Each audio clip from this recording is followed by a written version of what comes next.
Hello, beautiful soul stars. Welcome back to A Soul's Voice. This is a therapeutic place where I share divine messages from the higher realms for the purpose of your soul's healing, growth, and expansion. I thank you so much for being here with me today or whenever you're tuning in. I truly believe that if you're here and you're listening, there is a message for you from your soul. And only take what resonates. What does that mean?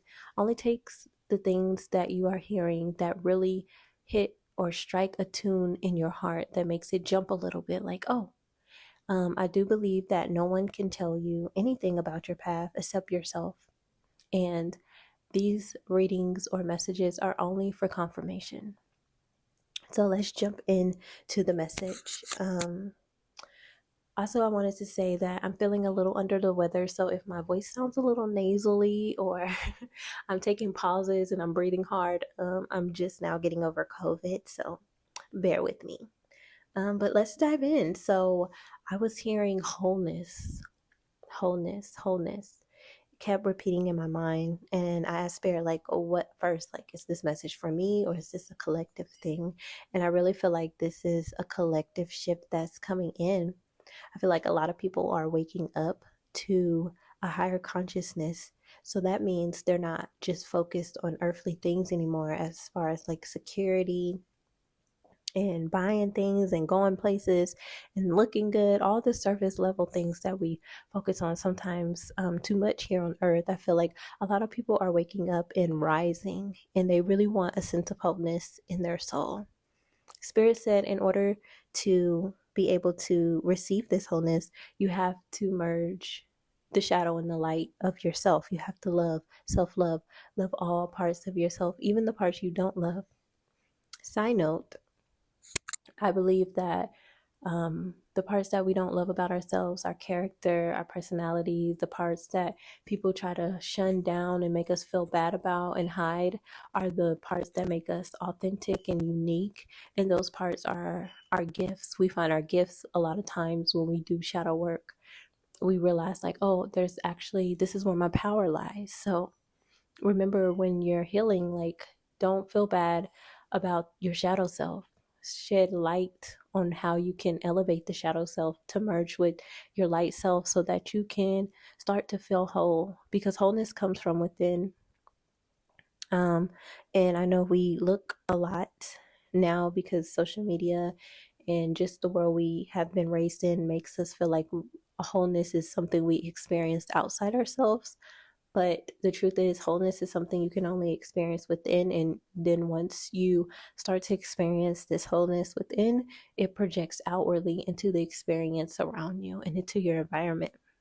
This leads me to another message that I wrote down. The last couple of days, I've been getting little glimpses, little informations coming in, and I have to write them down little by little, because in my mind's eye, I see like an envelope or like a index card that comes in on wings with just little bitty messages, and I get them and I write them down until I have a full sense of the message. I don't like to rush my messages, and sometimes Spirit gets me because they're like, you took too long to share this message. And I'll see somebody else who does messages, I'm like, oh, that's my confirmation that I should have shared. But anyway, create your own world is another message that I've been getting about wholeness in your own world. And when I seen this inside my mind's eye, I also seen invest in yourself. This means building up yourself, building up the things that you want into your life. And as others come into your world, they'll become a part of your world. And the universe, God, will send you the things that are on your, I don't like to say level, let's say vibration, on your vibration, because everything is here to show us where we're at vibrationally and where we need to work. And sometimes them showing, like, say someone that gossips a lot or complains a lot, you may not be there anymore, but that situation is showing you, like, okay, maybe you need to start putting more boundaries between you and that person, or distance, because it is affecting your vibration. Excuse me. The next thing I wanted to talk about is Spirit was telling me that Things that are experienced internally and projected outwardly are no one's problems but your own. And the things that are experienced outwardly and affect you internally is a collective problem for society to fix, such as physical pain. This message made me think that a lot of people put out like, oh, what you did affected me so emotionally or triggered me, so you need to change yourself because it affects me emotionally or triggers something within me and I don't like it. And spirit is really saying like, no, that's that person's problem. If you're triggered by something, you need to take the trigger and realize why it triggers you. This is something I tell my kids all the time because they pick on each other, my younger two, and they say to me, oh, well, he called me stupid or she called me dumb. And I'm like, do you believe that? Do you really believe that yourself about yourself? And they'll say no. I said, well, guess what? Then it shouldn't bother you. You shouldn't want to hit the person. You shouldn't want to argue with the person because you know the truth about yourself. And that's what spirit really wants us to get to. That's what we're starting to move towards, knowing the truth about ourselves so that we're so anchored in our truth that anything outside of us that doesn't align with that truth of love and self-love and abundance and just elevation just falls right off of us. Like, I know that's not true about myself. Like, if you think that, then that's something that you need to work out among yourself. But on the other hand, spirit is saying the things that we experience outwardly, like pain and war and things that disrupt society, is a collective problem. And we need to work on healing that within ourselves so that we can heal the earth and heal the vibration of the collective. Really think about it. If everyone was listening to this video right now and really doing the inner work and really sitting with themselves and like exploring themselves and discovering themselves, because I believe that we are souls within a vessel, which is our body. And we know that our souls are limitless and our souls are multifaceted. So we will always have to continue to grow and learn things about ourselves because we're just limitless. We're a part of the divine collective, and God itself is limitless. So, of course, we're limitless. So, you'll have to always explore yourself and push yourself to try new things. You're not the same person you were today as a kid or as a teenager or as a middle-aged adult. Like, you're always growing and changing and trying new things and getting to experience new experiences. So, if we all work on ourselves and push ourselves to be better, that will vibrate through the whole planet, and this planet can elevate and become a better world for everyone. Let's see what else.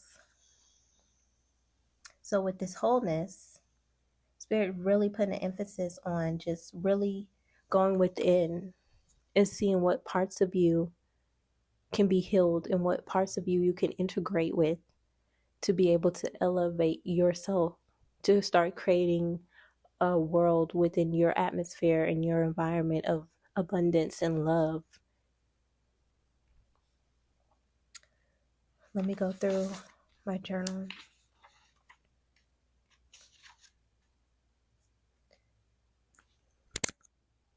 Spirit also said, let your energy be used to build, not to destroy.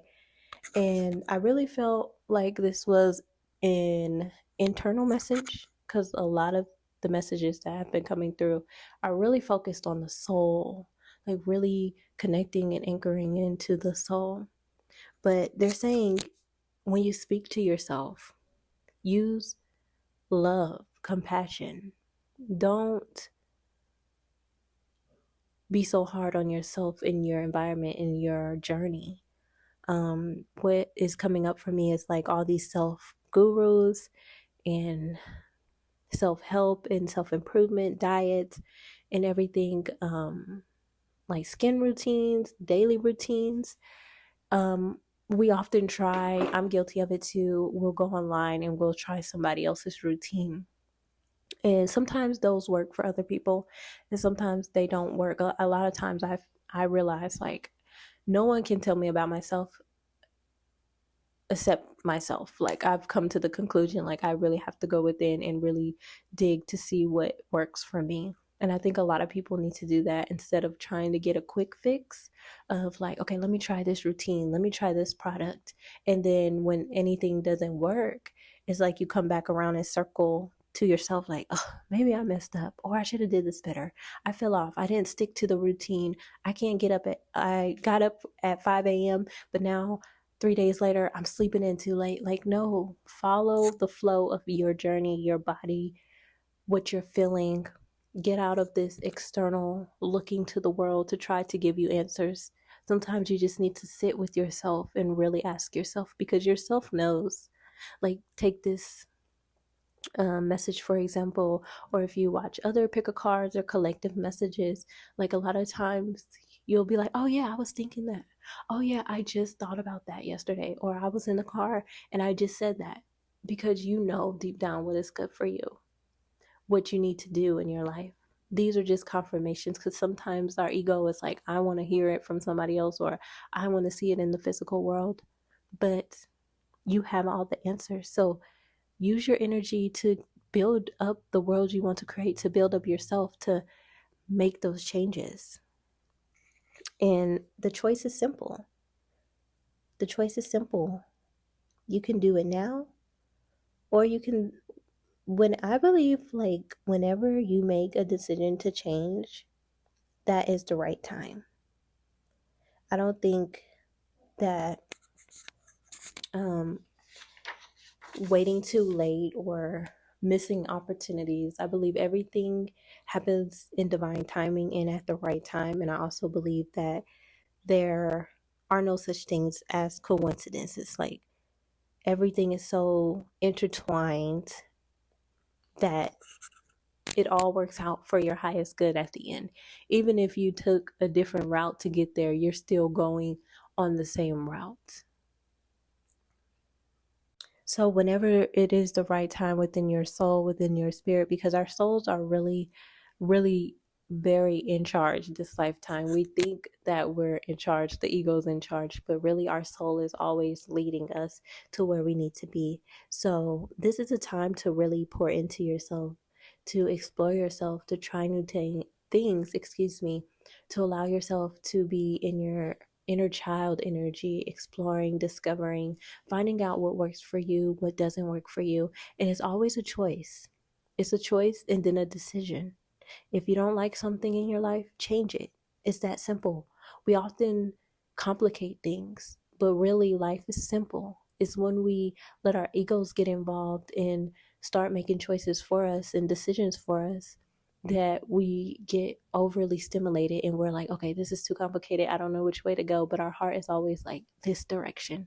But then the ego is like, well, what about this? And what if we don't do this? And what if this happens?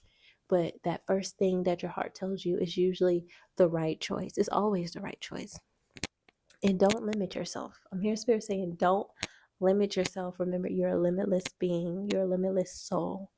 When we take on so many titles and, like, oh no, this, and oh no, in the past that, we limit ourselves through past experiences, past titles. Like, we're always evolving. It's okay to lay that title down and pick up a new title, or be titleless. Like, I really don't like titles. When people ask me what I do for a living, it's very hard, because I do a lot of things. I love to do a lot of things. I'm interested in a lot of things. So just, like, narrowing it down to one thing is like, I don't really know. I don't know how to tell you this. So just remember to give yourself compassion and love, and that you are where you need to be in life. And I think this is the message right here. Should I pull a couple cards? I'll pull a couple inner child cards, just to close off this message. But I believe this is a beautiful message for the collective, and I hope this has helped you in some way. Let me get these cards real quick. Okay, so I got the cards. Let's shuffle them. How many cards should I pick, Spirit? I'm hearing two. Okay, we're just going to shuffle out two cards. Let's see. for the collective that will be listening in. What's the final message here to close off this collective message? Okay. We have disappointment is not the end. There is hope even in the darkness of nights. That's what I was saying. Like, there is wisdom in the shadows. There are gifts that you are overlooking in your shadow just because you feel like you should be ashamed or you should shun it or people didn't validate you or approve that part of you. Like, no, there's beauty in the darkness. So disappointment is not the end. There is hope even in the darkest of nights. And then you can do hard things. It is not impossible as, excuse me, you can do hard things. It is not as impossible as it may feel. Yeah, you can go into the shadow. You can find those beauty parts of you. You can do the hard things, make those hard decisions. It's not that hard. We just complicate it by putting too many factors or letting the ego jump in with all the what ifs. Like, if you feel yourself saying what if, and the what if is in a negative aspect, flip it around. Catch yourself. Like, what if this doesn't work out? Okay, but what if it does? Start talking to yourself out loud. You may seem a little crazy, but I promise you it'll work. You'll start realizing and reprogramming your mind to be from being like a pessimistic to like what's the opposite? Oh my gosh, the word just left. Pessimistic to optimistic person really fast. And on the back of the deck, it says, it's okay to be misunderstood. Perception is not always based on truth. That goes back to what I was saying about my kids. Like, it's okay if somebody thinks that you're one way. As long as you know your truth, that's all that matters. Nobody can affect you. That foundation and that anchoring into your soul will always will always give you the security that the world cannot give you. And I always say this all the time. People strive to be financially stable and have the house, have X amount of dollars in their savings account. But honestly, a storm could come through, a job could go away, like Armageddon can happen, and all that could be gone. But as long as you have the anchoring into your soul, that security could never be taken away from you. Remember, you are abundant, you are secure, and you are loved. But that is all that I have for you today. And I will see y'all in the next message. Bye for now.